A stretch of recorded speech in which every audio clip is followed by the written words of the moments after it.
And we are live. This is Conversations of Mind and Matter. With me today is Zara Altair and Peter Hatherley.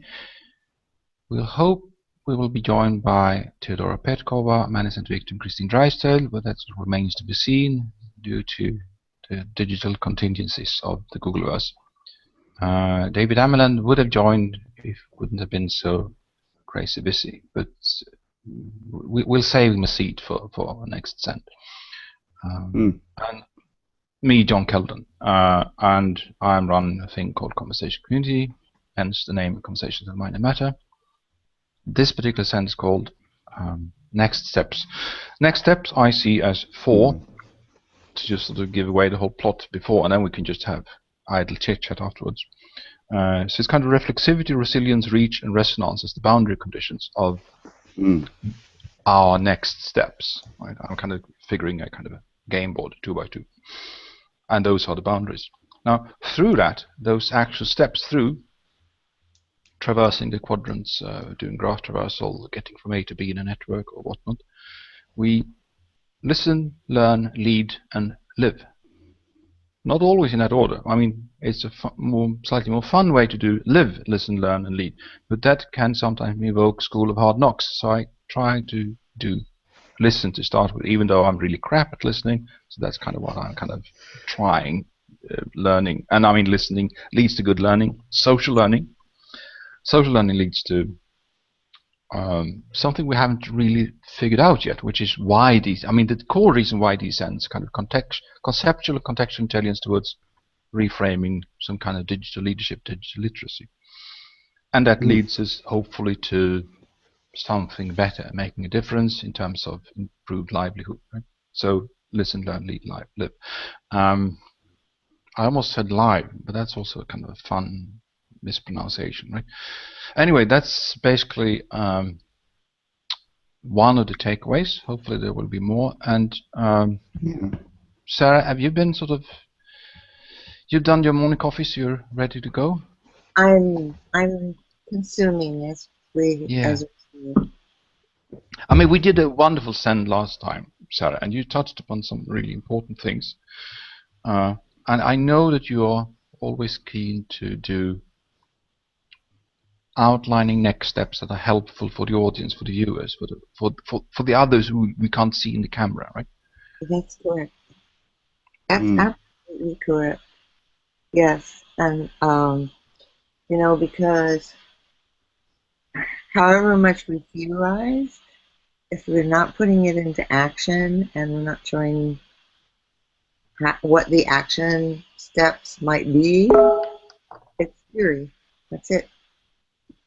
Yeah. And Peter, I mean, action steps is kind of a we don't have to perform a conceptual intelligence search for both action and steps, right? Yeah. Well, I did a search for resilience. I thought that was a good starting point. And it's interesting what it came up with. It came up with the word renaissance. And I think there is a lack of resilience in a lot of people in the sense that they haven't got that resonance or the resilience to proceed on. So conceptual intelligence takes people to that new stage. And I think I've been talking all day about the conceptual umbrella. I've had a few meetings today, and we've been discussing how there's a gateway into understanding. So we've got portals or gateways, whichever way you'd prefer to describe it. And once we see the concepts, then we can go digging down into the deeper logical factors. So, which gives strength to the actual concept. So the concept itself is the starting point, almost like a seed. So I think, and if you look at how a plant works, it has great resilience in general terms if it's provided with the right nutrients and etc. So it works in a very similar sort of metaphor with language. And then the fruit comes onto the tree. Then the people can have the fruit, whatever we're planting in that sense. And obviously, planting good things is, or core values that we all agree on, is the major factor, I think. I mean, when I was little, we had it kind of awkward, right? I mean, I was lucky to grow up that way. And there was one particular tree that was a marvel for us kids, right? Because on the same tree grew both apples and pears. Wow. So, I mean, this is conceptual and contextual intelligence just roll into one, right? You can actually do that. And later on I learned that, I mean, it is fairly simple, right? You take kind of a pear branch and you add it to the apple tree, right? And if you know where to put it and when and how and do wax and stuff and things and all the tender loving care that you can to the tree, right? And 1-2 years after, there will be pears on an apple tree. I mean, this is kind of a I mean, to jump back to the network, right? There's lots of strange fruit out there, right? Not wanting to diss any one particular fruit because we're all different, and I mean, I happen to like apples and pears both, and we could sort of easily get lost, right? If something goes really pear-shaped, right? I mean, you can see that kind of language it's chock full of rabbit holes, right? Right out and you're running around in the middle of the garden, there's a rabbit hole, and then you're just gone. But if you provide action steps for conceptual intelligence, I mean, first you need sort of, what's the whole tree going to be, right? Is it going to sort of bear fruit, right? And are you going to start with a seed? I mean, if we translate that to digital context, it's kind of just put one Google Plus post or one blog post or one tweet out, right? Okay, so that's a seed. And then you can actually check for, that's why I said in the preface to this, and you get your content in order. I mean, did you actually put in content in tweets? It helps, right? If there's some stuff there, text and images preferably. Is there context? If someone can't sort of be bothered, if you have 0 pluses, retweets, likes, whatnot, right? You probably put some content in, but you forgot the context, right? So, and if you have put those 2 action steps in, is it sort of conversation worthy?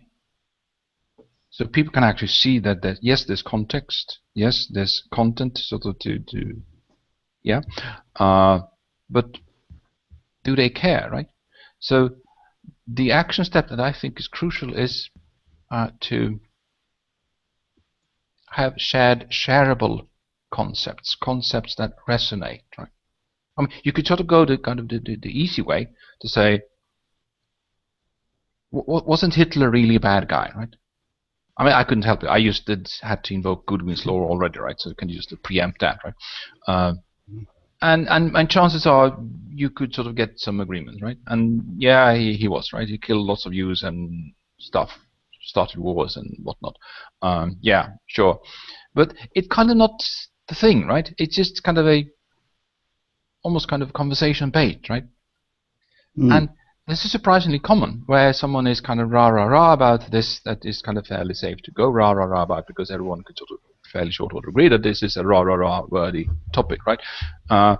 And instead, you could go to, so looking at conversations, context, content, which you need to, right? You could go to the underlying concepts and see, where's my story, right? That touches upon all those, that are resonant with all those, right?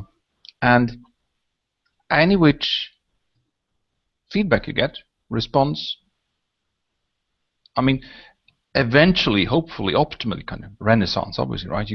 Whoa, people love me, and I have a wonderful story to share, and I'm bringing out the pluses like there's no tomorrow. But realistically, it's steps, right? So it kind of hence the name also, next steps. So I actually racked my brain, and I mean, I'm the worst possible advisor in this kind of the beginning next steps, because I just did kind of carpet bombing, right? 14,000 Google Plus posts. Some of them just had to work, right? And they did, right? But it's just that in the process, I just managed to break almost all the rules. Ah, hi, Manny. Yeah, hi, Manny. So, speaking of breaking the rules, this is kind of a good time to invite Manny. Manny, how did we get so famous and infamous in short order in Google Plus? Has that something to do with content, context, and concepts, right? That and memes, yeah. It has to do with hitting people where it's very motivating for them to respond voluntarily and sometimes involuntarily. Yeah. I mean, there's nothing wrong with being at the border of clickbaity, conversation baity, something baity stuff, right? I mean, I put a base jumping elephant as an image for this send, right? Well, why not, right? I mean, obviously, all of us, right? The mighty 6 or 7 or how many we are kind of elephants only in the best possible sense of that word, right? And the base jumping is because hi Teodora. So we were talking about base jumping elephants, and which I'm not sure I even can make a jump to you, but elephants is kind of what I'm after eventually with the next steps is to make an impact, right? It doesn't need to sort of just flatten the poor locals where you happen to land upon, right? But if we don't make an impact, then why bother, right? So if we don't move people, or if we don't sort of put some value out, then why, right? And I mean, Teodora, if you happen to have given some serious thought about why, right? I mean, it goes back to some of your ruminations about text.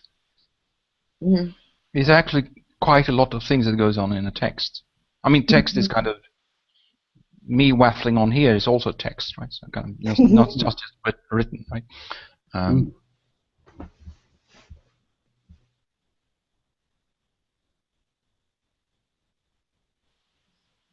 I prepared myself for this send to reread Bakhtin.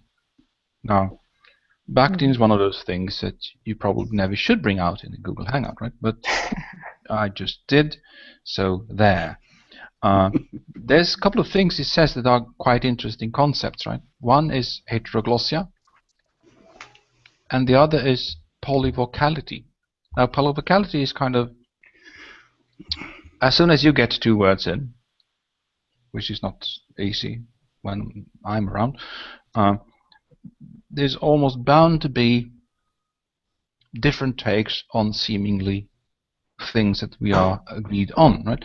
If we say concept, and I would say basic unit of thought, I would still be in pretty much safe territory, right? But Peter would then be able to still give a tweak on even the word concept and even the words of the basic definition of thought, right? And then thought is basically sourced from analogies, and suddenly it sort of just opens up again, right? So kind of any which kind of analogies we bring to the table adds richness to thoughts and hence to the conceptual intelligence, hopefully, right? But having some kind of definitions that are, if they are shared, fine.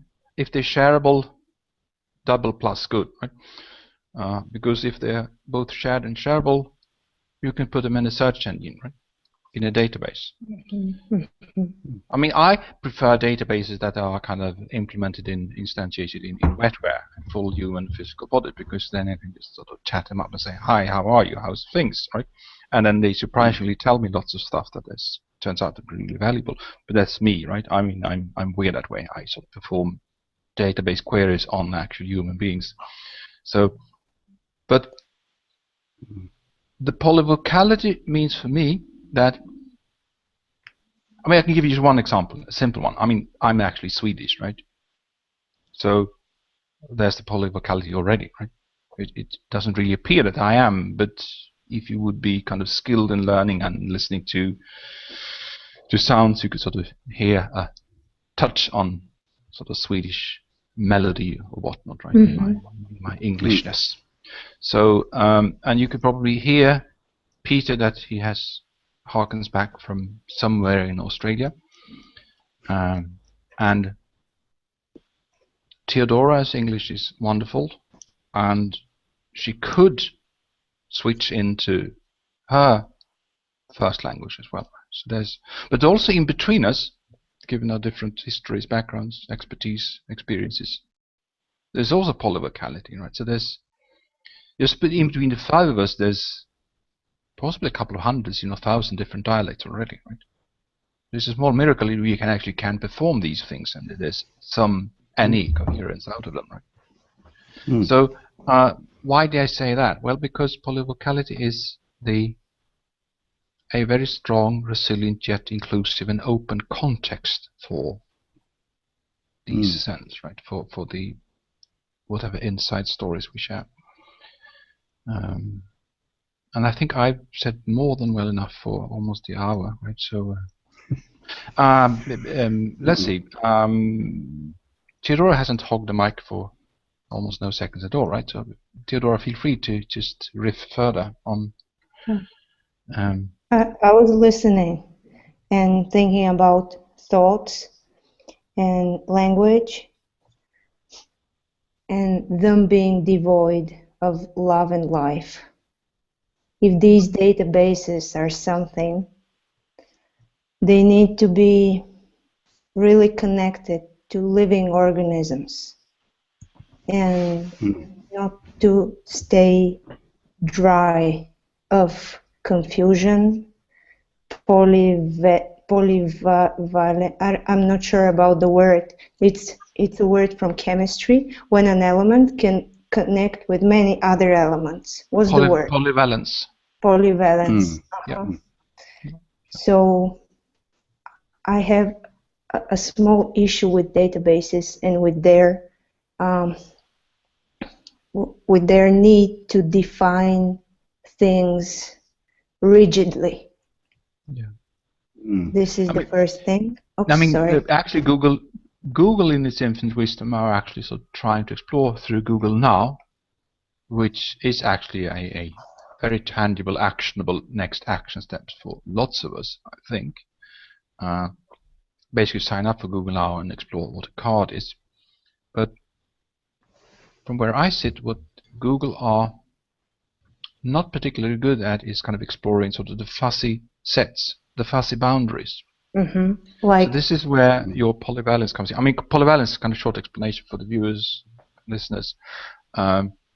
Organic chemistry, right? Why there's 1 gazillion possible chemical compounds based on carbon. I mean, the human body, if you will, right? Lots of carbon that sort of, I mean, if I would only consist of water, then I would be kind of a watery blob, right? I mean, I kind of am, but I'm on a diet right now, so I'm improving. But some carbon to sort of get myself in some kind of shape, right? So that's useful. And the proliferation of concepts, if you will, embodied concepts, I mean, carbon compounds, is a very strong and close analog to what we realize in our sort of wetware, right? Where we can sort of think up lots and lots of things. It doesn't have to be perfectly defined, narrowly defined, or defined in a static sense. Right? I mean, if we would sort of start now and count, how many analogies are there? And well, we start now, and then we can sort of let me know when we stopped, you know, kind of the exact number. Right? I'd like to actually follow on what Teodora was saying. Yeah. Because the emotional or the core values and all of those things, it's been a great interest to me because I'd separated off the negatives, the thematics, and the and the positives. What I realized in the end, I'd only separated out the negatives to actually get rid of them, which I find really intriguing. I set out in thinking, well, it's going to be good to have this duality and be able to see all these differences. But what I found was people were attracted to negatives, and in the testing, and so they became dominant when I was preferring that the positives would become more dominant, obviously. So we can pass on core values, we can connect those things, and I think getting rid of those negatives has almost been like freedom of concepts. So, and by cleaning out what we consider negative words, we get a more, you can still put in negative queries, but you're getting positive results. So we're not cutting negativity out entirely, but we're giving the possibility of getting a positive result for a negative query. I mean, my subtitle of the Conversations in Minor Matter is "We love to figure some things out and move forward." So it's, and I actually did kind of a database query of my own mind, so to speak, right? What words did I want to put in that subtitle, right? I mean, Conversations in Minor Matter is basically just kind of a play on words, right? So it's kind of continue on that riff. And then I wanted to put "we" in and start, right? We. And then kind of, what favorite word? Well, love, right? So, okay, we love. And then me in action, right? This is kind of like an action script, right? It's just that it's kind of biosemiosis code instead of the boring digital one. Love too. Kind of like too, but stronger, right? So then kind of a tweak because it's not love. I mean, it's not the big Swedish hug fest anymore. It's kind of love too, right? I mean, it's this movement. Figure some, I mean, it should be figure some things out, right? With a G, right? Then I had to tweak it again, right? We'd love to figure some things out, because that is kind of how I think we get things and thinks wrong, right? So instead of sort of battling all the things, which would take some time, we can instead sort of seize some of the battles we have with our thinks, right? Exactly as you said, Peter. And if we do, these steps will be easier to make, right? It will be easier to sort of extend trust to others. It will be easier to admit that these are my kind of faults and foibles and warts and whatnot, and this is me, right? I mean, I've sort of gotten to the point where I basically just sort of speak from my heart, and then if half of it comes out more or less coherent, then I'm considering that a huge success, right? And then sort of everything else is basically just a bonus. And if someone responds, then even better. The things are kind of I used to call this kind of the smallest necessary change, right? I wanted to tweak things it's the starting point. Things, right? So, and once you can actually see that there's resonance, and there's one obvious resonance, obviously, right? Because they sound almost the same, right? If you slur a bit, you can sound almost the same word. But there's also conceptual resonance, which is kind of a completely different animal altogether. And I mean, Zara, you have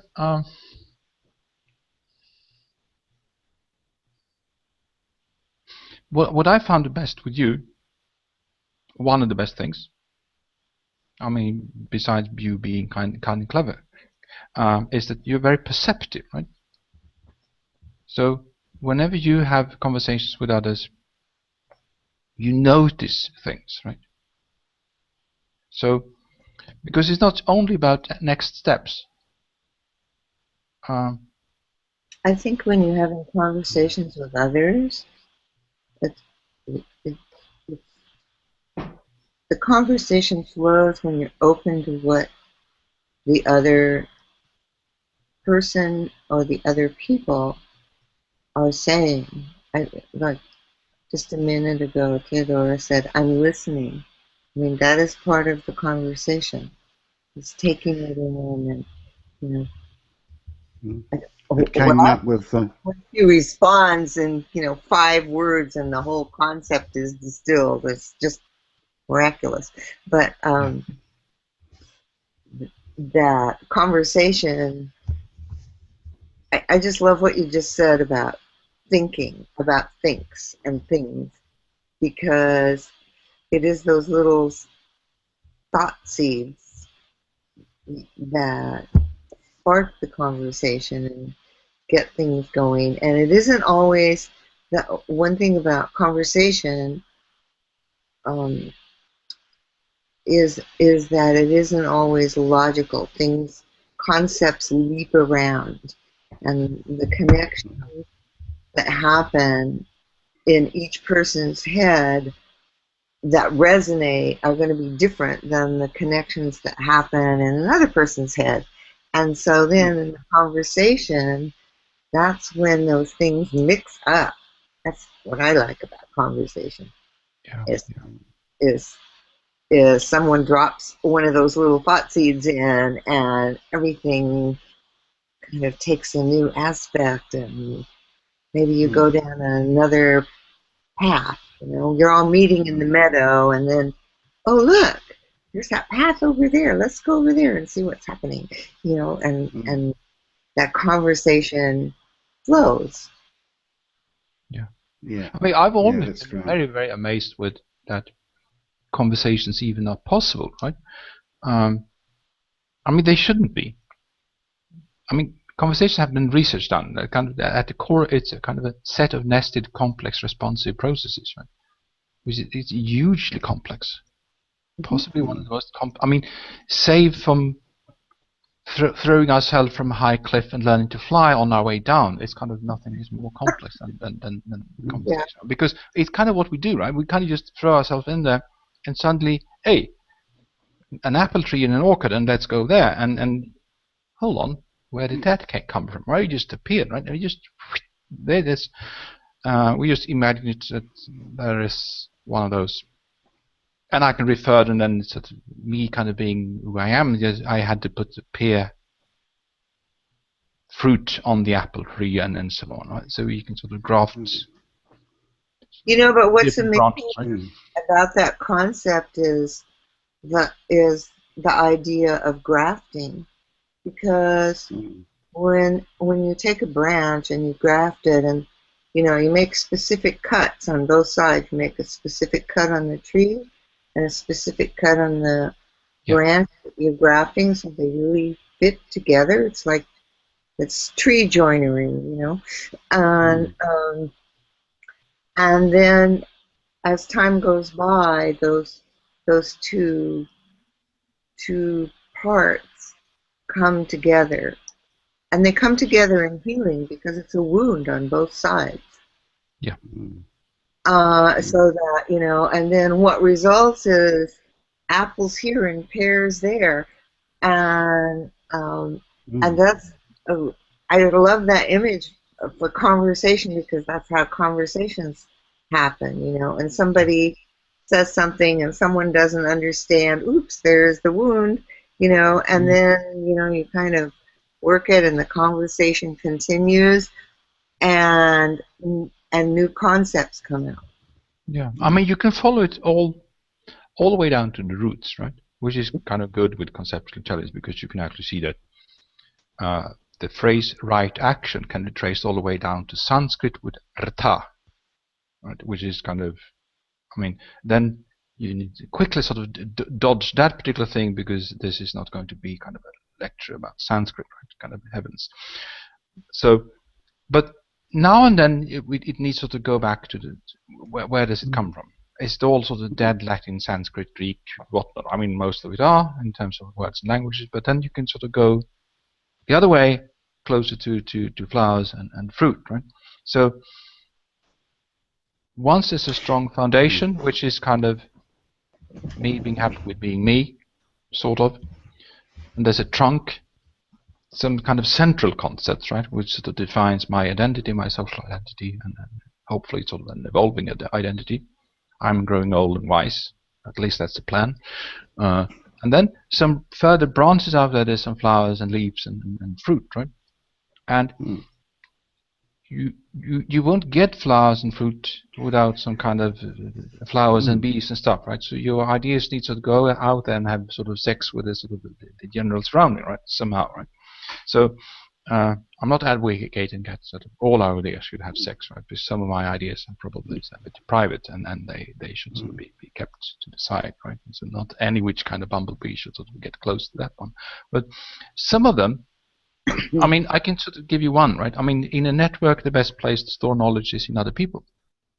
That was just a play of words to begin with, and I thought, oh, I'm putting it out and see what happens, right? And it spread, right? So those particular flowers kind of sort of traveled, right? And this is what all others can do, right? Whether you do John Hooler with his kind of food for thought, or David Amerland with his semantics and Sunday reads, or Sarah with her kind of Wednesday saps, Teodora with her wonderful musings about text, Peter with his conceptual intelligence, Manny with his breaking the cage, I think. So, I mean, this is interesting, right? Because in an orchid needs to be some kind of secluded, right? I mean, you can't just put it, expect it to do. There needs to be some proper tender love and care, some tending the soil and tilling the things, and if deer comes in and they happen to sort of chew your apple tree until it dies, and you sort of chase away the deer and so on. Right? So there's, but once we have an orchid in place, more or less, and it's sort of bearing fruit. And mind, this is also an analogy, right? But both real and an analogy. So it kind of once sort of built your whole digital brand, if you will, and it actually bears fruit. Basically, people can eat from the hangout or from your blog post or comment or whatnot, right? The rest is basically just doing slightly more better of the same. I love what Sarah did when I could feel that she sort of took great care of, because I saw that as well when I was a kid, right? And looked at that pear branch on an apple tree. That because I was climbing those trees, right? I mean, that's what you do when you're a kid, right? And so I looked very close. I saw that I couldn't see the seam, right? So my dad explained to me different branch on this tree. I mean, yeah, where is it? Do they sort of sew it together? Did it stitch it together? Did it just glue it together and then no, wax and string and stuff, and then you remove the wax and string, and when the tree was happy with having another branch, right? So you could actually not see, so it was perfectly healed. So the best grafts are, I mean, this is me, right? I mean, my subjective take on it. The best grafts could possibly be those who are eventually seen as natural evolution, natural grafts, natural sort of outgrowths of some mother tree, right? But well, nature does that, you know, John, because plants have what they call sports, and there'll be this one branch. I think the easiest way to say it is, you know, there's a plant that typically has yellow flowers, let's say, because I think the first sport I saw was the monkey flower, and that has little yellow flowers. And then there's a one branch comes out, and all the flowers are white. And so it does happen in nature that there's like one branch that says, "Hey, I'm the white one." a rebel branch. Rebel branch. Yeah, I'd like to add something here. It was really interesting because I watched this happen over a process, and Teodora won't know this, but the original words that John was using was resilience. So I sized it, and the second word that came up was silence. And of course, then I watched it conceptually change to Teodora coming on and talking about silence. So in a way, it was a grafting in a very conceptual sense. So I just thought I'd add that because I found that really intriguing, and that she didn't know about it. So there's a serendipitous sort of element that we're sort of connecting on a different level that sometimes we don't know those levels that we're connecting on.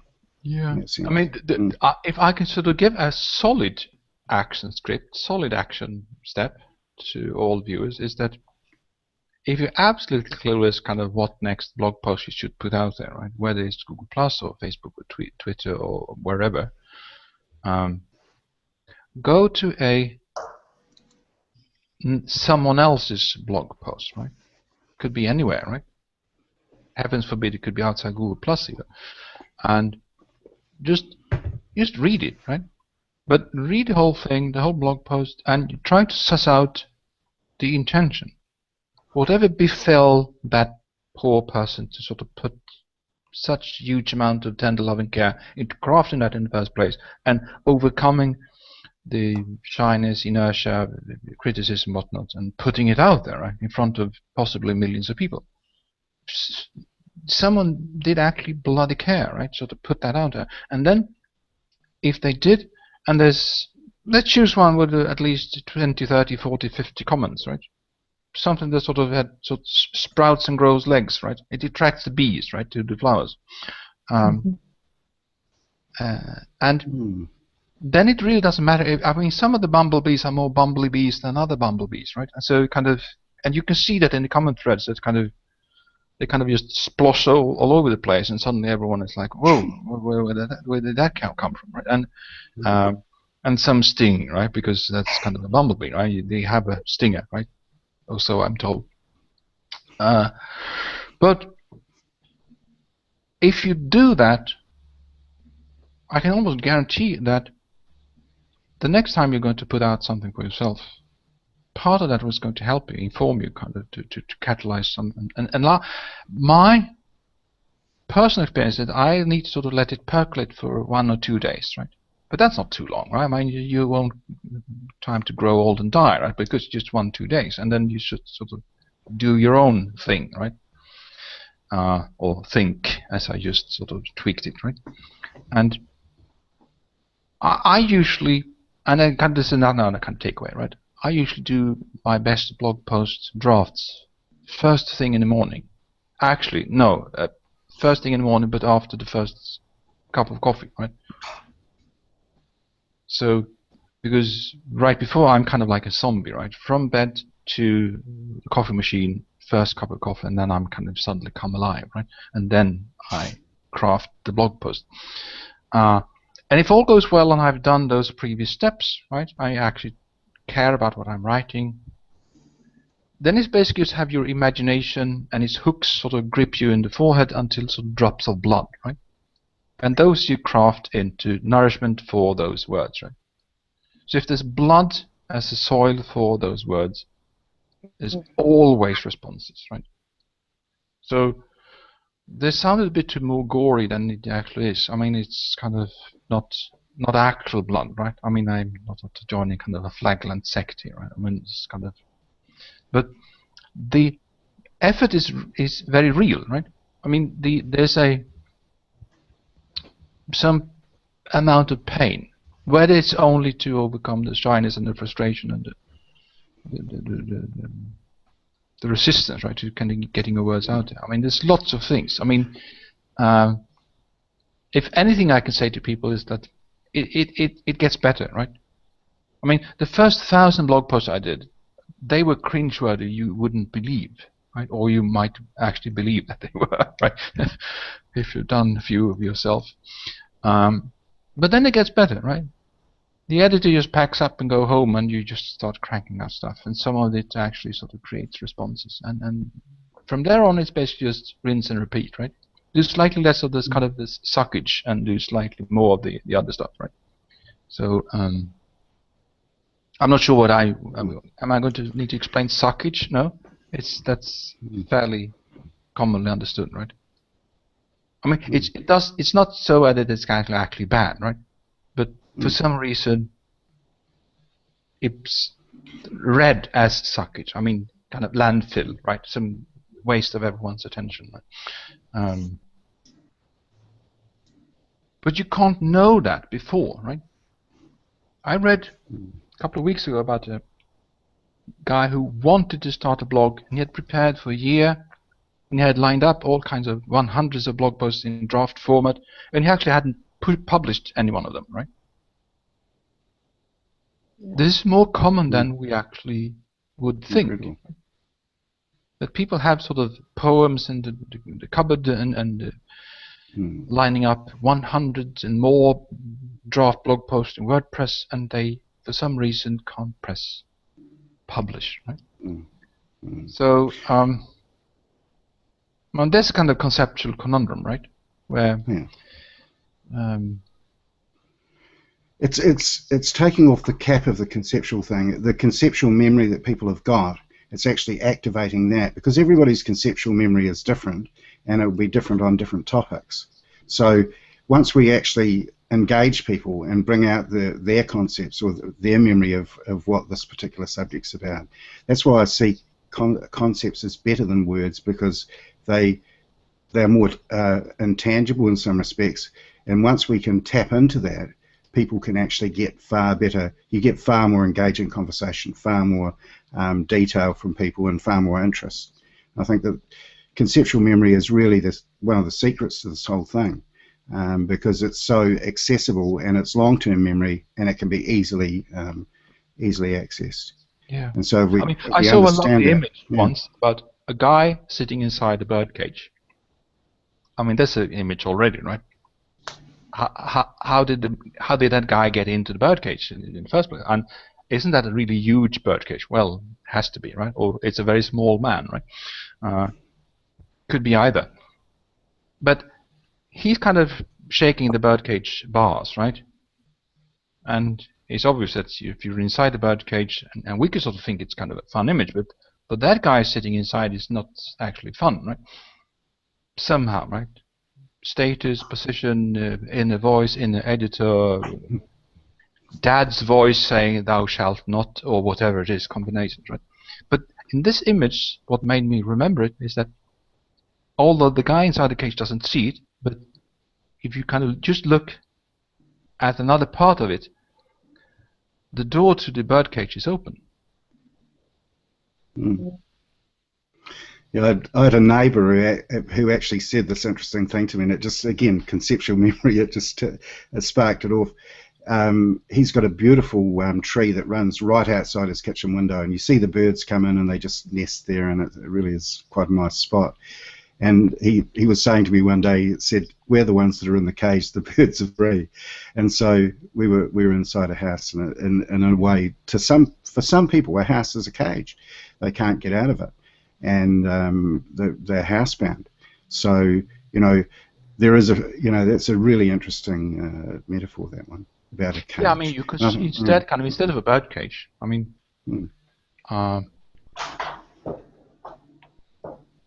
you could instead do a McMansion, a wife, and then 20 years later, a new wife, obviously, because the old one is getting a bit saggy, right? And during that sort of process, you have 2 or 3 mistresses. I mean, think about the logistics of that already, right? I mean, you need to really be good at sort of time management and stuff, but to actually sort of remember that you say the right name to the right mistress. Otherwise, you will get in trouble, right? And Solomon's problem. To just keep all that up, right? I mean, it sounds ridiculous until you think that, I mean, in France, crime passionnel, right? You sort of happen to stumble upon your wife in the bed with another man, you can actually shoot them both, and you should get a slap on your fingers, right? Because it's crime passionnel, right? So there's a sort of a conceptual juxtaposition of some higher order, right? In Sweden, I think you still go to jail for actually killing people, huh? But I mean, Swedes are kind of we are pussies that way. We kind of just we let them out after a couple of years, right? And they will kind of just don't do it again. But these concepts are.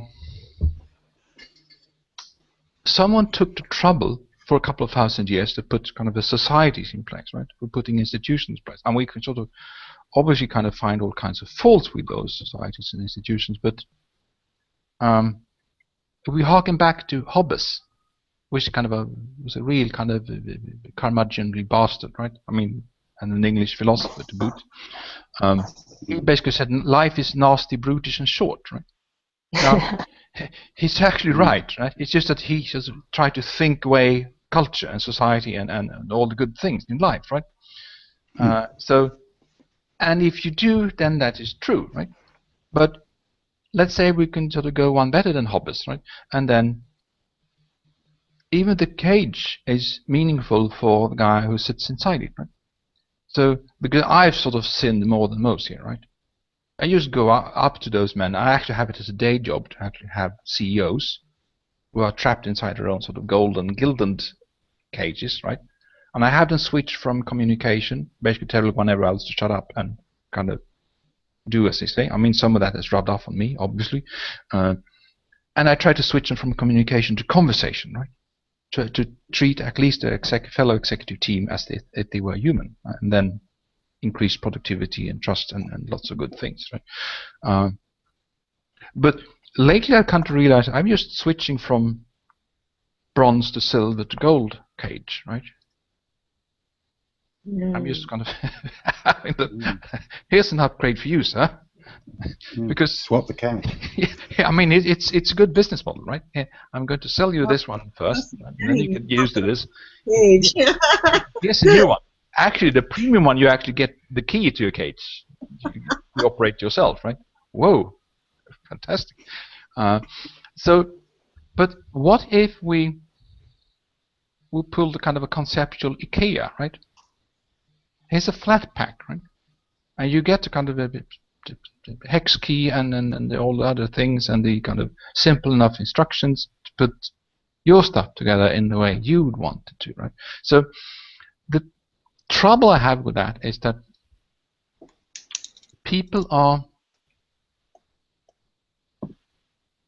we need to understand that we're creatures of habit as well, right? We're social animals, so we can't sort of expect just all the time take sort of conceptual stock and say, yeah, okay, McMansion, wife, mistresses, 3 cars, lease of a half helicopter. I'm going to get rid of all that, right? So I'm just going to do fun stuff the rest of my life, right? I actually knew a guy who was deemed terminally ill in cancer. Right? He did just that, right? He just had 1 more year to live, he's gone, right? And the fun thing was that he actually sort of asked his wife. That was kind of nice of him to do, right? I mean, before he got rid of her, right? I mean, no, I'm just going to do stuff for 1 year, straight out from my heart, because that's it, right? I'm going to die after a year. Also, the doctors told me. Turned out he had so much great fun, so after a year, there wasn't any, right? It was complete remission.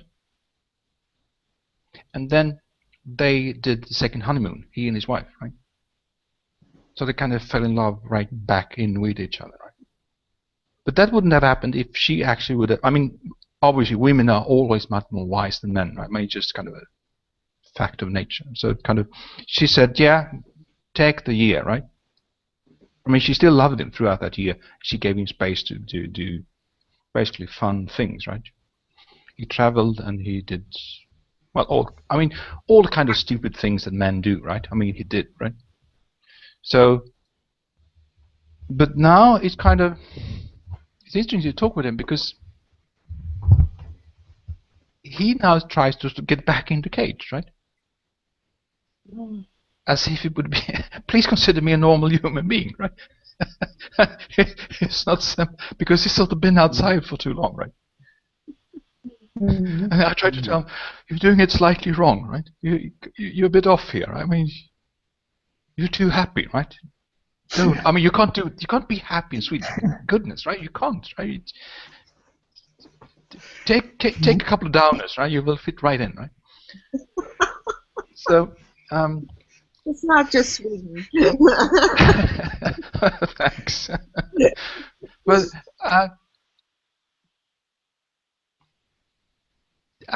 obviously, possibly also depending on what age you are. I mean, I have a son, a 17-year-old son, and he's very, very good at telling me all the things I'm doing wrong, right? Because he's 17, right? He knows everything about everything, right? And he's not shy telling everyone else about it either. And they have an interesting dialogue because lots of those things are actually pretty damn true, right? Yeah. Even though delivered with kind of the 17-year-old complete lack of tact, right? So,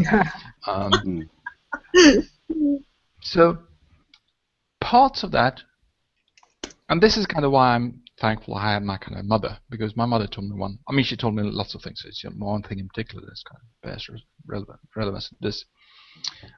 John, if someone says something really, really offensive to you, there's just 2 options, right? One, they're right, and you should thank them, even though it smarts a bit, it hurts a bit, right? You got whooped, and you deserved it, right? The other option is that, well, they're wrong, right? And then no worries, right? So you win in either case, you win, right? So, and it took me 25 years to actually understand what you said, right? Again, I mean, women are very wise and we are very mostly stupid, right? I mean, the theory I'm developing there in terms of conceptual intelligence is that we possibly have redeeming qualities, right? So I'm not sure about that yet. I mean, I'm actually not sure about in the future if there's going to be women who could sort of to carry out the children thing for themselves. Why on earth would they sort of bother with us, right? I mean, we're the #1 threat to women, bar none, right? I mean, this is one of my favorite comedians, like Louis C.K., when he says kind of, this is one of the biggest miracles on the planet, women saying yes to men, right? It's one of those, and no one knows why, right? I mean, I could ask you, Teodora, Sarah, why do you do that, right? It's kind of a conceptual bridging that is kind of... Isn't that seeking difference, seeking otherness, and seeking chaos and mess? Yeah, could be. The interesting thing that I've noticed, especially with machine intelligence, because I've been learning a lot over the last 12 years with the machine telling me things that I didn't understand previously, and I've learned a tremendous amount out of it, is that it's so much easier to take in. If you have somebody else telling you, like your son, a 17-year-old son, telling you what you should be doing, a machine or machine intelligence is far easier to digest and far easier to take on board. And that's what I've noticed over a period of time. And so it becomes a self-improvement thing. And you can actually do it with the machine in that sense. The machine shows you certain things. And I've had all sorts of issues resolved because they were exposed like that. And that's why I found it hard to actually give up the negative side of it, because some of the negatives actually helped me in that sense. You could see things that were important that you could potentially deal with. And so it brings in a new element, and I think the thing is we've always had this male-female thing, but we've also got another intelligence coming on board, which is neither one or the other, so it brings a new player into the piece, and that's going to happen more and more as conceptual intelligence and artificial intelligence becomes. I mean, the analog equivalent of kind of a synthesis between a man and a woman is obviously a child, right? So there's kind of the miracle, or at least possibly that is kind of why women should still keep us around, right? But in a digital sense, this thing, I mean, the digital platforms, digital networks, I mean, it's actually different if you call it digital media, digital network, digital platform, walled garden, whatever contraption, conceptualizing we do, right? It matters, right? If you look at Google Plus or all these digital platforms as that huge time suck annoyance that I probably have to do, right? Which is actually quite common, then that sort of stops you already before you sort of giving yourself an honest chance to actually do something with the network as a tool, right, as a medium. But there was another thing you said that was actually quite interesting, that there's this huge brainchild, right, like Pallas Athene, straight out of the head of Zeus, right, which is the digital network. It doesn't exist as completely outside of us, right?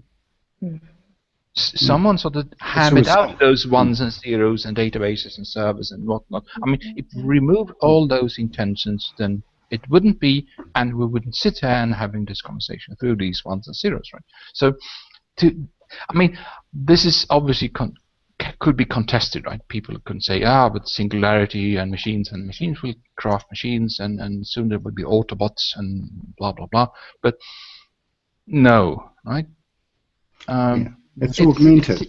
It simply won't happen, because it's part of us. It never was not part of us. Right? So if a robot misbehaves, well, there's some guy, usually a guy, who did some misbehaving in terms of the assumption that went into the algorithm in that robot, right? And if that robot spawns another robot as it goes rogue, well, then it still can be sourced back to some guy, usually a guy who messed up, and then unleashed that misbehaving robot upon us. And the algorithm, talking about next steps, right? Because algorithms are good at one thing: next steps, next steps, next step. I mean, the logical loops, right? And there, we should sort of leave all those things that can be automated, the next steps, to them, right? I mean, just a matter of fact, when I sort of stop this recording in 5 minutes, goodness, time flies, lots of Autobots, robots, algorithms, whatnot, are going to take this, whatever this is, and turn it into a YouTube video, right? Which is fantastic, right? Imagine me kind of having to hard code that and down to whatever hexadecimal things or what. I mean, it would take me years, right? And the algorithms are usually so these are friendly robots, right? Because someone built them to be friendly. And this is kind of possibly one of the huge hidden values in what you do, Peter, that you're built on a couple of friendly assumptions, right? So your search engine is kind of a reasonably friendly Autobot, right? We usually don't call it an Autobot, we call it the search engine, right? Kind of a euphemism, so it doesn't appear too strange, right, or too threatening, because what you call it, the technophobes, right? I mean, if they would sort of crash your little robot, they can't, because it's just code, right? I mean, it's just a help yourself, right? Be angry in the text box, right? It doesn't help really. So, so next steps are. I mean, it becomes even more important to figure out what are the analog next steps, right? What is the kind of the happy descent? What is the tender loving care of us, right? So that's the takeaway, isn't it? It's the takeaway, and so if we take away from it, then it comes something in our lives, and it grows in our lives like a tree. And the tree analogy is just perfect for that. Yeah. Because it grows in us. Yeah. And you're right. I mean, I've thought more and more about your statement about storing digital knowledge in people, and that's the best place to store it, because that's where it'll last. Yeah. Over time, machines will lose memory of things, whereas you can actually engage people. It's a far more ongoing effect, and it has a larger effect because, we're not going to get a viral meme going through a robot, but we will get that happening with people, because they can relate to it, they can engage with it, they understand it, and they can and then they can go and share it with people, and that's actually, and more positive meme goes out, the better the result.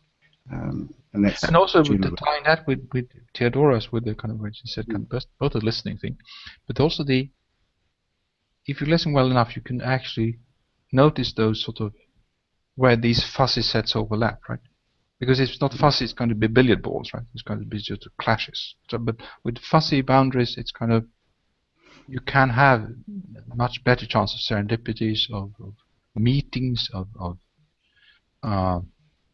grafts. I mean, but that will probably take us kind of the next 7 1-hour sessions to just explore all those things, right?